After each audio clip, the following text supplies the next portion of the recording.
is up, folks? It is Hobbs back here with you with your Wild Eye Wednesday review. That's right, I'm back on the Wild Eye reviews. Took a week off last week because I had so much going on, but I am back, happy to review for one of our favorite distributors, Wild Eye Releasing. I want to thank them first and foremost for sending me this copy to review for you folks of Jack vs. Lanterns. This is a 2017 film. And this particular film is a runtime of 1 hour and 45 minutes. So 1 hour and 45 minutes, directed by Jason LaCourrier. Also stars Monique Perrant, Carlene Nobles, Micah Christine, Annette Cluis, Riley Morgan, William Palco, and Breer Welch. This is actually considered a sci-fi film, folks. So, believe it or not, it looks like a slasher, but it's not actually a slasher. It is a defined sci-fi film. And with Jack vs. Lanterns, you have basically this town that's getting ready for their fall festival. When you have a gentleman that is running the town, Brad, who has been killed in the previous film. His wife is plotting a way to clone him to be able to get money off of the inheritance, basically. She wants to take over the estate. So things start to happen with her throughout the film. But we open up with this sequence where there's a gentleman working in basically the pumpkin farm. And he is cutting down... He's working on digging for pumpkins. And he accidentally cuts his foot. And he starts to bleed into the pumpkin patch. And in the process, and I'm not exaggerating, I'm not making this stuff up, the blood goes into the pumpkin patch and resurrects the pumpkins. So I'm trying to explain this the best I can without actually, because there's a lot going on in this film. So he gets attacked, and there is a mutated pumpkin that takes the pumpkin and puts it on this guy's head. I'm sorry, it was hysterical to me the entire way. I probably should have watched the first film before I reviewed this, but I don't have that one, so I'm doing the best that I can with it, just to kind of give you a basic synopsis.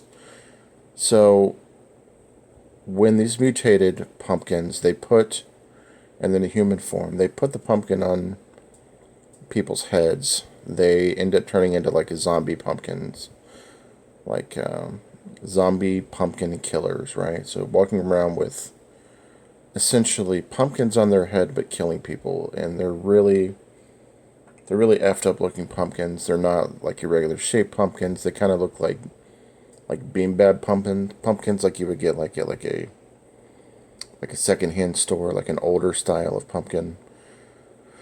So basically, the festival's about to begin. You have Brad's wife that's trying to resurrect him and turn him into something like a clone to where she can inherit the money.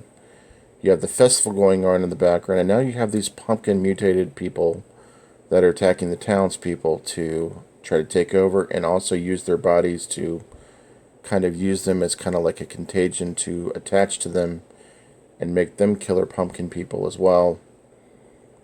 And basically what you have here is you have Jack.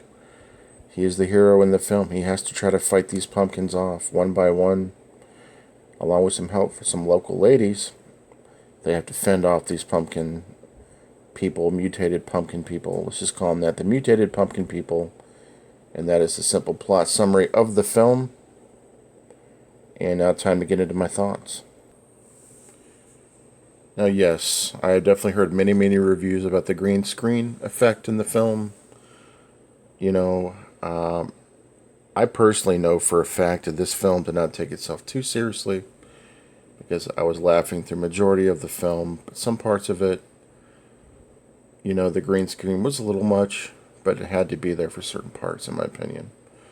The costumes absolutely were not there. I mean, we're not talking about a film that's going to win any Emmys or anything like that, but I mean, for what they did, they had a blast with it. And to be honest with you guys, when it comes to me and Halloween films, I never give them a bad review, because I would be a hypocrite. Because I am the Pumpkin King, and I love Halloween. Halloween is life to me. So, I cannot put this film down. Will it be a watch down the road for me again? Maybe another time. But it was just kind of silly, to be honest with you. It was a silly film that didn't take itself too seriously. The problem I have with it, the main problem wasn't even the green screen, it was the time of the film. It could have been cut down by at least 20 minutes and went straight to the killing. There was so much backstory based on Brad in this film. The wife that's trying to clone him so she can inherit the money. I just felt like that was a bit much. I think it kind of took me out of it a little bit, but not enough to where I hated the movie. But definitely worth a one-time watch. Don't go into this thinking you're going to get a slasher film, because it's not. It's a sci-fi horror comedy. Not to be taken too seriously. But there was also a reference to Tromaville in the film, which I thought was awesome. Uncle Lloyd, would appreciate that. And there's also some decent music, some decent Halloween music in the film also. So overall, it's worth a watch.